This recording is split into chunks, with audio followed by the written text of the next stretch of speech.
God download that information in real time so that your message reign today. And we love you and we praise you and we thank you in Jesus' mighty name. Amen. Amen. Amen. So, after we won our last baseball game of the regular season Tuesday night, we finished 11-3, and what a great night. We got home about 8:30, and Kayla and I looked and we realized Lucy and Boone were already with their grandmother. So, step one of getting out of town was out of the way. Step two, the bags were packed. So we started looking at each other and we thought, okay, the Reds game starts at 12:30 Eastern time tomorrow. It's a 5-hour drive plus lose an hour. We'd have to leave at 6 a.m. to make sure we make it by noon. Why don't we just get on the road now? And so we looked up and our hotel apparently had a room. We booked it and we got on the road and we got about 30 miles in. And then Kayla looked back and she saw that the reservation never took, so she booked the room again. And then I called the desk and they said, well, get here by 4 a.m. because I'm going to lock the doors and you're not going to be able to get in after 4 because I've got some work I've got to do. So, because I'll wait like 10 minutes. We ended up, no thanks to your pastor who was between Louisville and Cincinnati, really starting to get very tired and just slapping himself in the face every 5 minutes or so at about 2 a.m. and like, hey honey, you're going to have to drive us on in because I'm about to go to sleep. Driving or not driving. So fortunately Jude woke up and Kayla took over and they made it the rest of the way. We got there, the door of our room that had 2 beds was malfunctioning, so they put us in a room type called a single double. I don't know if you've ever stayed in a single double, but that means there's 1 full-size bed. So Kayla and Jude and Cooper and I were looking at each other like, I see who the odd man out is. That's Dad. Everybody else will pile in with Mom. Fortunately, the young lady working the desk got me a rollaway bed, and I got sleep, and the rest of them did not because I snore, and because they were all piled into a full-size bed together. Great night for me. Anyway, we got to go to a Reds game. Reds won. Great time. A lot of really nice people. Went and missed you all so much Wednesday night. Kayla and I were at dinner, and we had this experience where like, it's Wednesday, we're supposed to be at church, what are we doing here? So I know that Lynn had a great Bible study, I'm sure you all were blessed. I apologize for my absence. We won't make a habit out of it, how's that? So the next day, we got up and went to an amusement park, Kings Island. And we were there 12 hours. We got there right at 10 a.m. and we left right at 10 p.m. And in that time, Jude counted and he got to ride 26 rides. So they have an incredible kids park, and we thought Cooper's just barely tall enough to ride stuff and just fearless enough to ride everything. In fact, Jude said to me at one point, there's a ride there called Orion, and it's over 300 feet tall and it goes 90 miles an hour. And he said, Dad, you better watch Cooper. She'll just go get in line and get on that. She's crazy. Yeah, she sure is. She stomped her foot at me a couple times. She goes, I want that one. I'm like, well, you didn't get that one, sorry. So as the day progressed, Jude eventually wanted to move out of the kiddie land, right? Okay, I've ridden all the little kid stuff. And we get in line for this roller coaster or that one, and inevitably he would let his anxiety get to him and go, let's do that one later. Let's just go back to the kiddie park with Cooper. And eventually, he looked at his mom and goes, stop letting me get out of line. Just make me ride this stuff. And she looked at me and I go, okay. So we found a roller coaster that I thought would be a good one. It's called the Bat. It's a ride that rides under the track. It goes about 100 feet up and does all this kind of crazy stuff. And it goes to 55 miles an hour. And we got up there and his anxiety was just through the roof because there was a child behind us in line, older than Jude, just weeping, just crying. And his parents were saying all kind of non-Christian things to him, like, Jude looked at me like, I'm glad you don't talk like that to me. So, well, we're getting close, son. No. And we got on and he goes, Dad, I can't do this, I can't do this, I can't do this. And I looked at him and I said, do you think I would ever willingly put you in harm's way? No. I said, do you trust me? Yeah. I said, okay, let's do me a favor then. I grabbed his hand and we prayed right there. And you know what? I hoped that someone would see us praying and start praying too. I hoped that our life was a testimony to someone else. I'm not always good about that. But in that moment, he needed someone better than Dad. He needed the Lord. So we prayed, and I couldn't even enjoy the ride because I'm thinking he's having a miserable time. This thing, they've upped the speed on it. This is faster than the last time I rode it, or maybe I'm just older than the last time I rode it. And my wallet, I had some basketball shorts on. I kept thinking my phone and my wallet were going to fall. So I was just like stiff and nervous, and like it was not fun. And we got off, and he goes, "Dad, that was so awesome." It's like, "Oh yeah?" He goes, "You get to pick what I'm on for the rest of the day. No matter what, I'll stay in line. I trust you." Now, 3 or 4 roller coasters later, we had to pray before every one of them because we were going up that first hill, but we made it.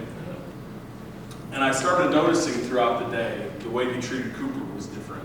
He started, "Here, Cooper, come with me," and he'd hold her hand. And normally, for those of you who have younger siblings, you know that's not normally how our world goes. Cooper and Jude are mortal enemies. They're fighting to the death in their mind all the time.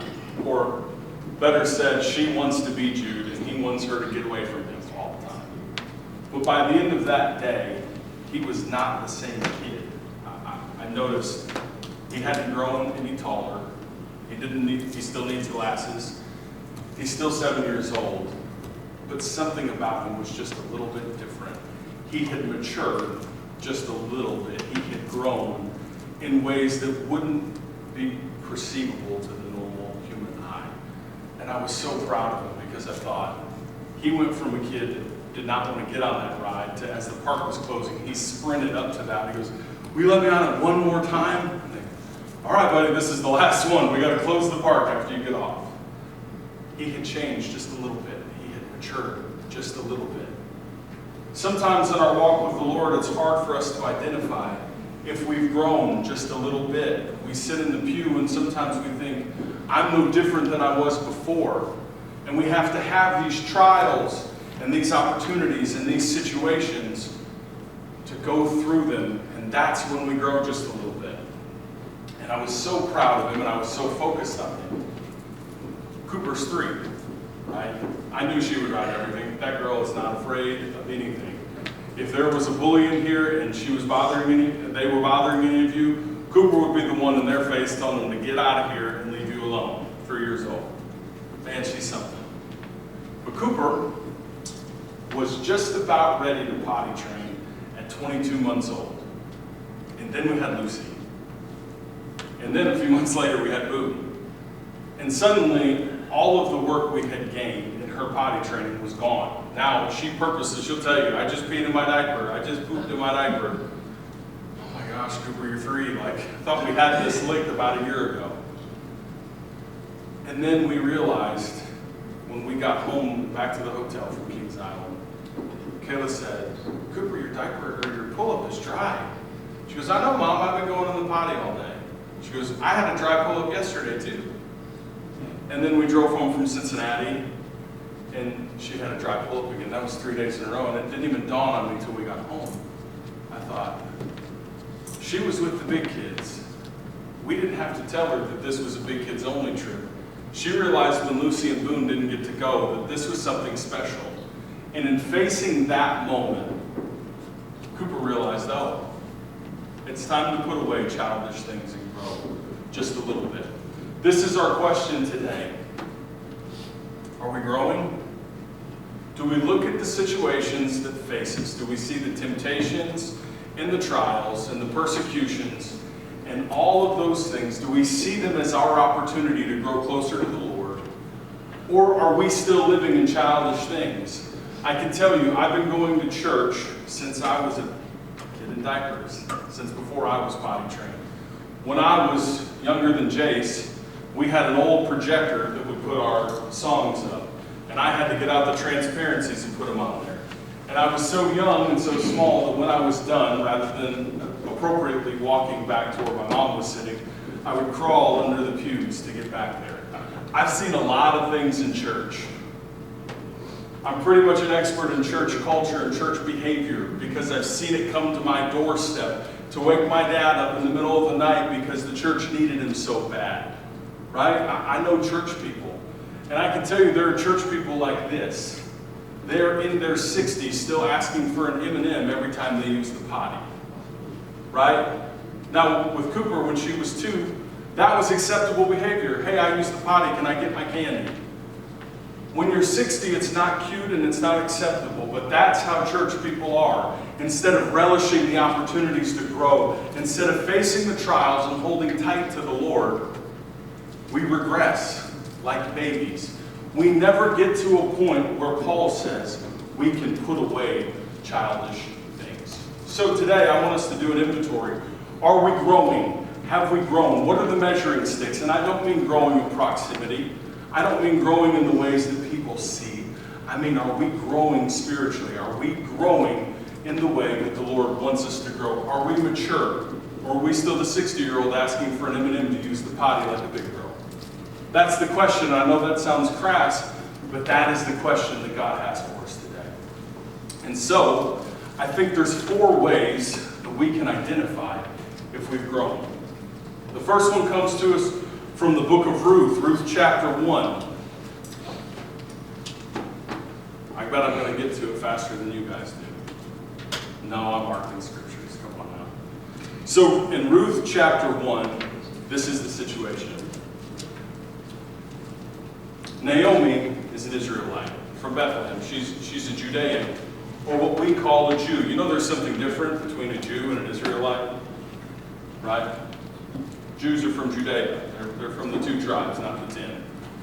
And so, Naomi is a Jew. And she knows better, but when a famine comes, she takes her husband and they go to a land called Moab to live among the Moabites, a people cursed by God, a people whose story that comes from Genesis starts with Lot's daughters having an affair with him while he's drunk and asleep, after he's lost his wife in Sodom and Gomorrah. The Moabites are not a godly people. They are not a people you want to associate with. And when Naomi's family gets there, her 2 sons married Moabite daughters. And so now they've not only moved to Moab, they've entrenched themselves in the Moabite culture. And I'm just going to bet you they've taken on the Moabite religion. They've walked out of the provision of God. They've turned their back on the place where God would provide for them. And while they're in Moab, Naomi loses her husband, and she loses her 2 children. And all she has left are daughter-in-laws. And she says, my name is Mara, for I'm bitter. I left with a full house, and I came back empty, for God has judged me. And so she decides, it's time for me to go back to Israel. I've heard that the Lord is back with the Jewish people, and that he's going to provide food, and the famine is over, and he's back dwelling among them. Good decision, Naomi. Go back to the place where God's providing for you. Go back to the God of your family. Go back to the God that you once knew. And then her daughter-in-laws have a choice, right? For 10 years, they've been Naomi's daughters. They've left father and mother and cleaved to their husbands, and they become a part of Naomi's family. And so the first daughter-in-law says, I want to go with you. And Naomi says, no. Listen, I'm not going to have any more children. Even if I had children today, you're an adult woman. They would have to grow 20 years, and then you would be in your elder age, and are you going to wait that long? No, go enjoy your life. Go back to your people and your land and your gods of Moab. Okay?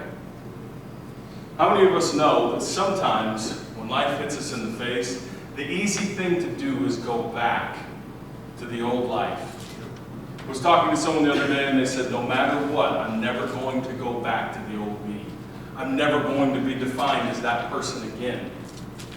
Well, the first daughter-in-law was willing to go back. Here's our first point. Make the decision to never go back to your old life. That's how you know you're growing. Because when you're a baby Christian, it is so easy to just go back and fall into the old friendships and the old habits and the old lifestyle that you used to have. And that's what Naomi told them to do. Boy, she's a real beacon of faith. Just go back and be what you were before. Just go back to your pagan gods. Just go back to a life where you're condemned to hell. Boy, Naomi, I think you missed the Great Commission. And so she tells her other daughter-in-law, Ruth, to do the same thing.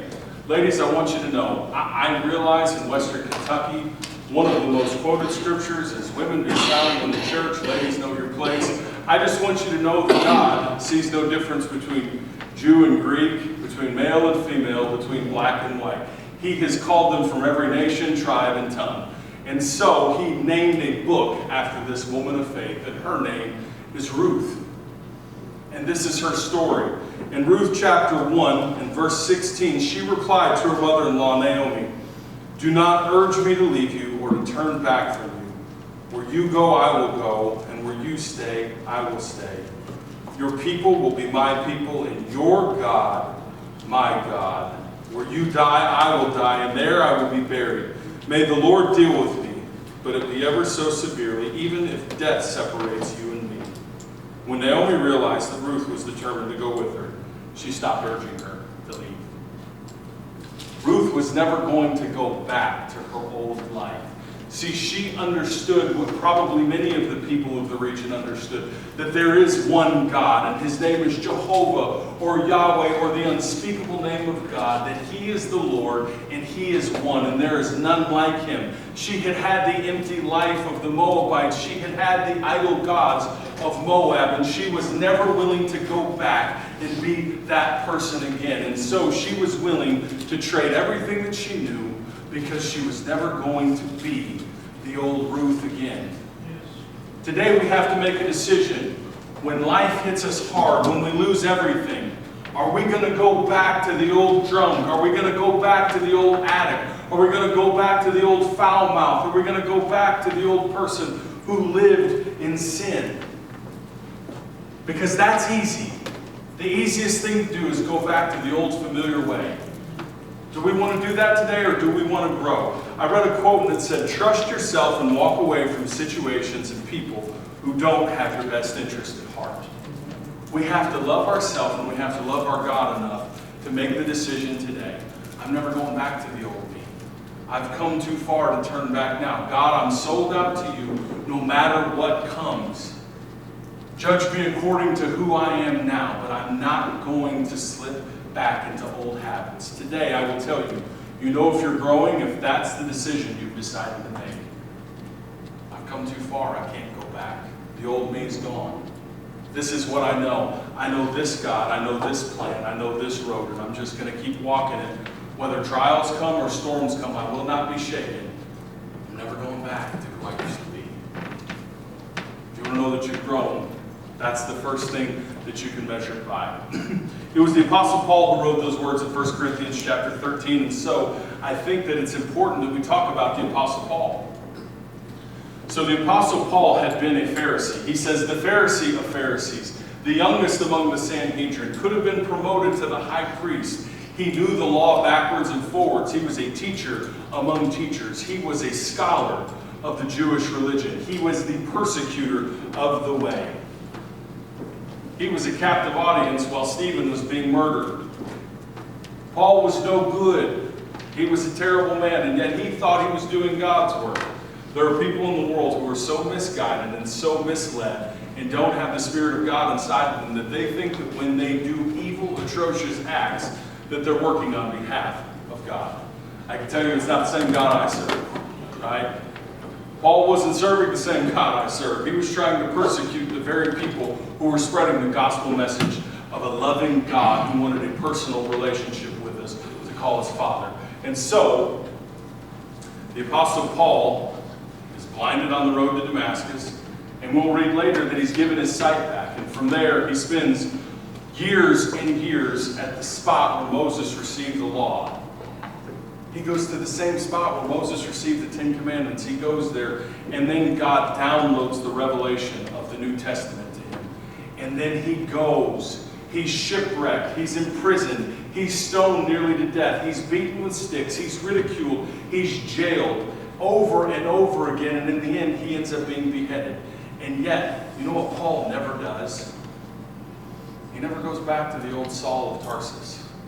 He never goes back. He never changes his mind about who God is. Because once we have an experience with the Lord, we'll know that we've grown if we cling to it, if we never go back to the person we used to be. That's how we know we've grown. That's like having a dry pull-up after 2 days of baseball games and roller coasters. That's a growth moment. All right, so number one, We're deciding to never go back to our old life. Number 2, we're going to decide to live by faith even when we're faced with fear. I told that story about Jude getting on the roller coaster because in that moment, I felt like God was saying, sometimes we have to face our fear. Right? It would have been easier to just let him off the hook and say, you know what, buddy, you're just not ready to ride this ride. And that would have been fine. There's plenty of people who never ride a roller coaster. That's not a judgment on them. But he wanted it so bad. And standing in between him in this incredible experience was just a little bit of fear.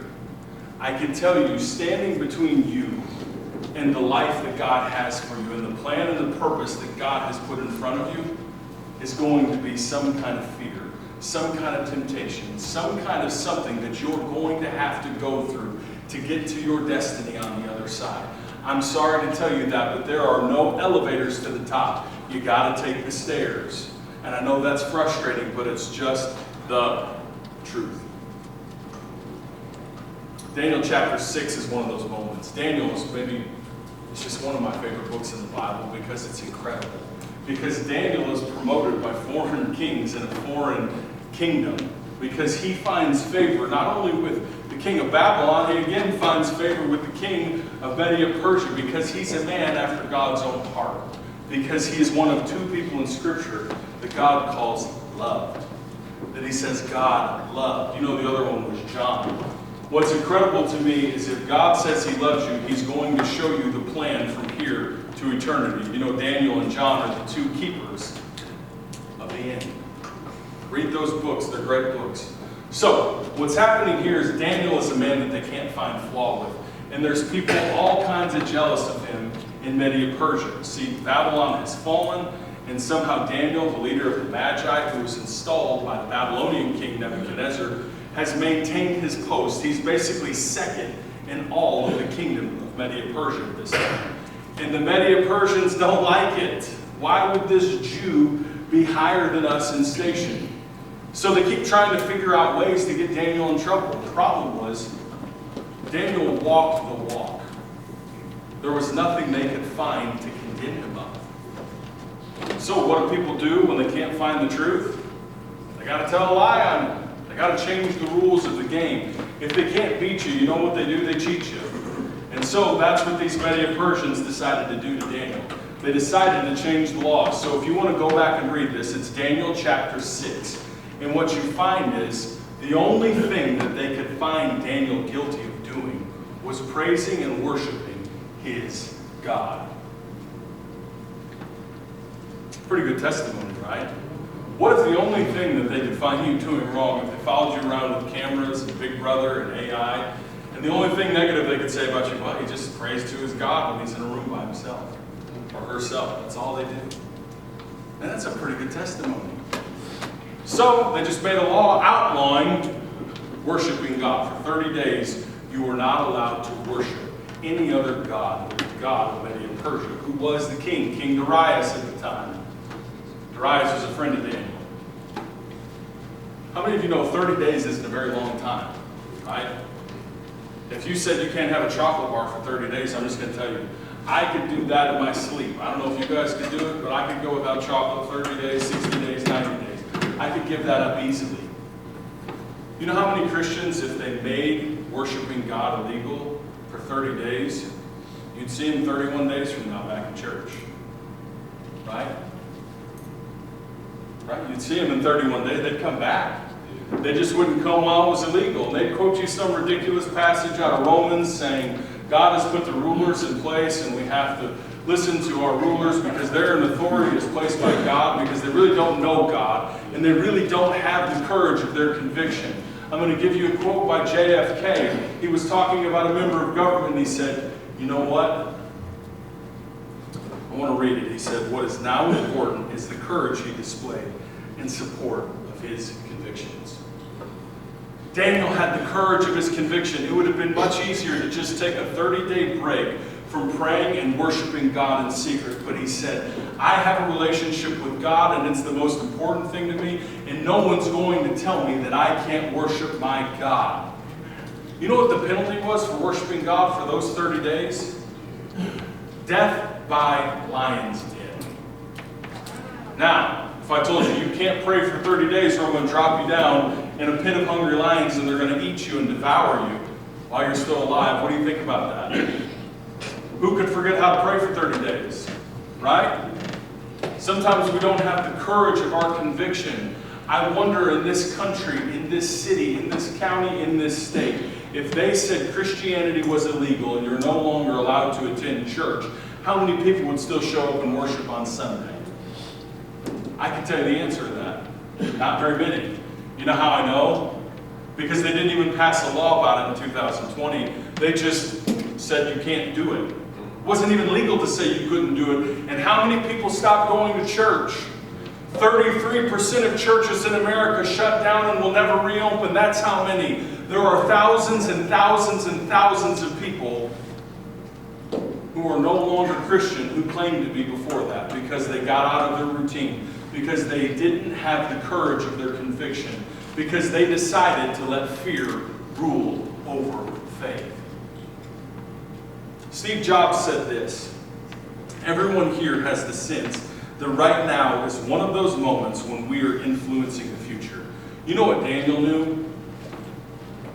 He knew they would catch him worshiping in secret.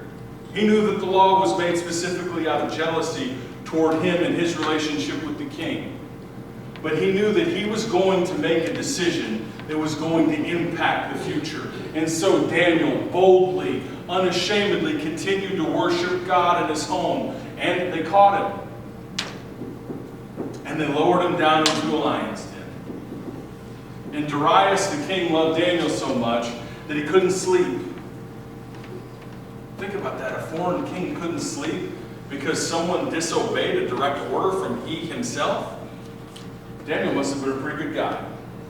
Daniel had the courage of his conviction. He was willing to put faith over fear, and so he believed that God would close the mouth of the hungry lion. How many of us believe when we're in the valley of the shadow of death that God is really with us and He's really willing to close the mouth of the hungry lion? We can say we believe that, but do our actions tell us that we believe that? Jude could have told you, and he is a big-time talker, how much and how great the bat was. He knew everything about it before we ever got on it. And he could have never written it and probably convinced you that he did write it.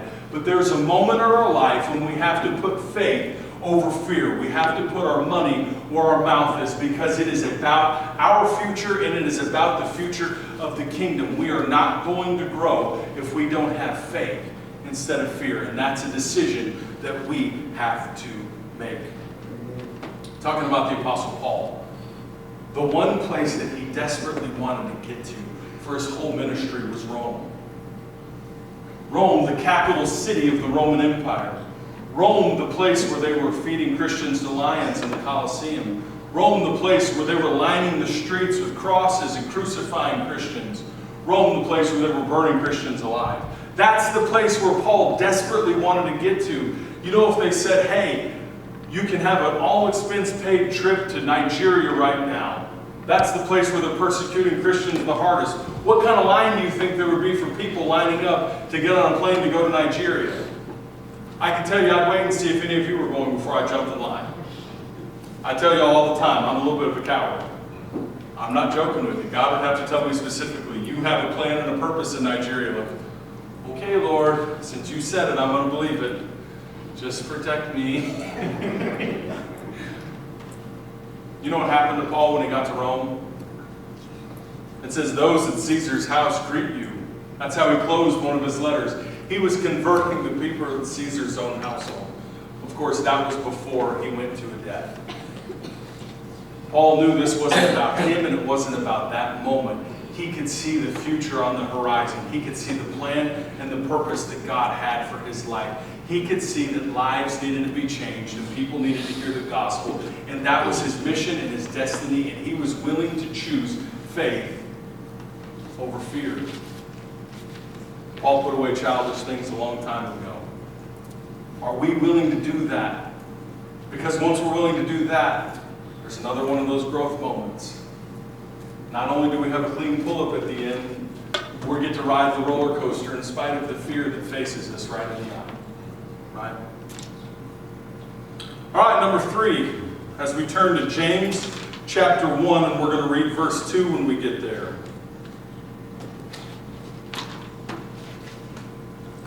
Number 3 is this: decide to choose joy over resentment. Hey, I want to tell you guys a little secret. You probably did not know this. I have 4 tiny children. I don't know what I was thinking. 2 of them are 13 months apart, and they are busy, busy, busy. Yesterday, Lucy felt terrible, and she got out of the bathtub, and for 10 minutes, she acted like the old Lucy.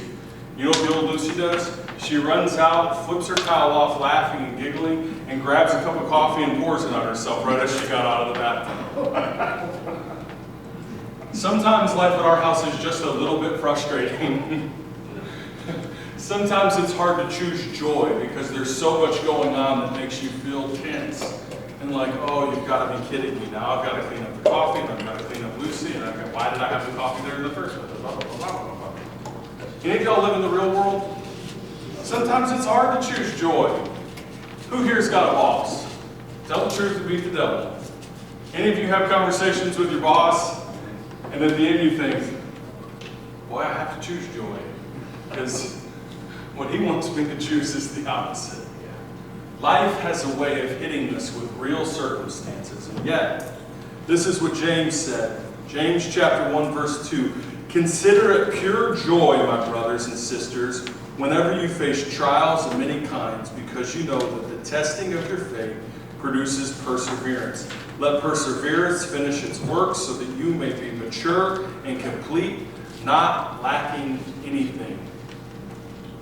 Perseverance makes us complete, not lacking anything. But consider it pure joy when you face trials of any kind. Who's ever faced a trial of any kind? You know, we talk about the book of Job. You know what Job's life was? It was real good until the day he started facing trials. And then it was nothing but trials. We have to consider it pure joy when trials come into our lives. Okay, James, it's easy for him to say that. What was he going through? Well, he was in the number 1 most persecuted place on earth at that point. He had converted from Judaism to Christianity, and he stayed right there in Jerusalem. Oh yeah, and by the way, we're pretty sure that James was the brother of Jesus, a brother who didn't even believe in Jesus until after the resurrection, and yet he was present by the ascension. James, one of the leaders of the early church, probably in fear for his life each and every day, telling us, consider it pure joy when you face trials of any times. I face trials each and every day. I face trials that will probably make you laugh and you think, that's so silly, why do you consider that a trial? Because I'm just a certain kind of way and I get frustrated real easy. If you know me, I don't smile all the time. I don't always just wake up in a good mood. Yes, I do. It's when everyone else wakes up that my mood changes some days. Life's a trial, right? And in the face of a trial, we have a decision to make. Sure, we can choose to let the trial overcome us, right? We could choose to let anxiety rule the day. We can choose to get down about everything. We can choose to have a pity party. Anyone ever had a pity party? Man, I've thrown so many pity parties for myself. I could be a pity party planner. I'm good at it. God, why did this happen to me? I was praying for the opposite, and yet this is what you gave to me. Lord, this is not where I want to be right now. This is hard. I don't like hard stuff, right? So, school came pretty easy for me.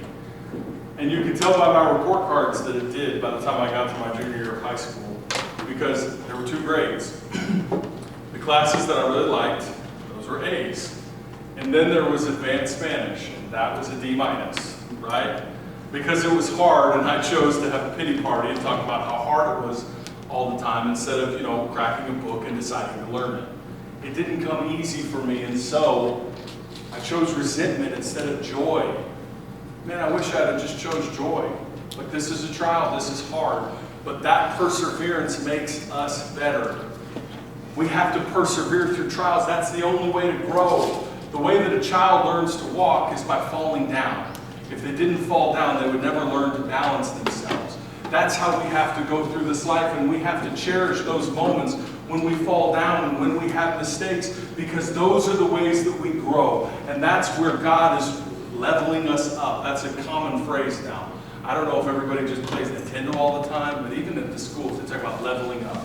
Well, if you want to level up, there's no easy way to do it. You've got to go through a trial. And once you're in that trial, you have to choose joy. Because God works all things together for good for those who love Him and who are called according to His purpose in Christ Jesus. We have to choose joy. I've got a quote about joy. Joy does not simply happen to us. We have to choose joy and continue choosing it every day. Mother Teresa said it this way: joy is the net with which we catch lost souls. You know, I've never seen anyone having a pity party reach a bunch of people for Christ. You ever heard the term misery loves company? Yeah. When we choose a pity party, what we do is we take people away from Christ. We take them away from what Nehemiah said as he was holding a sword in one hand and a hammer in the other hand trying to build the temple, and he said, "The joy of the Lord is my strength." Boy, he didn't have a lot of reason to have joy. He probably thought, God, it'd be easier if you sent me an army to have my back so I can have two hands to build this temple. That's not what happened. And yet he was the one that told us, guys, the joy of the Lord is my strength. We have to rejoice even when it's hard, because that means God is preparing us to grow. You'll know if you're growing if when trials hit. I'm not saying you have to be happy. Happiness and joy are different, right? Happiness comes from circumstances. Joy comes from the Lord. We should have joy of the Lord always inside of us, but we have to choose joy. If you want to know if you've grown, when life hits you hard, you have just a little bit of joy. I want to keep going back to Paul, because Paul's the one that wrote, "Put away childish things." So what did Paul say? In Philippians chapter 4, verse 4, Paul said, "Rejoice in the Lord always. And again, I say rejoice." You know, he wrote that letter to the Philippians from jail. You know how many people in jail are talking about rejoice in the Lord always, and again I say rejoice? Paul went on later in that chapter to say the famous thing that everybody says, "I can do all things through Christ who strengthens me." Paul chose joy. Circumstances should have had him in a perpetual pity party, and yet throughout his life, Paul chose joy. If you ever want to know, God, why did you choose Paul to pen most of the New Testament? It's because he was willing to put his money where his mouth is, because the fruit of his life matched the words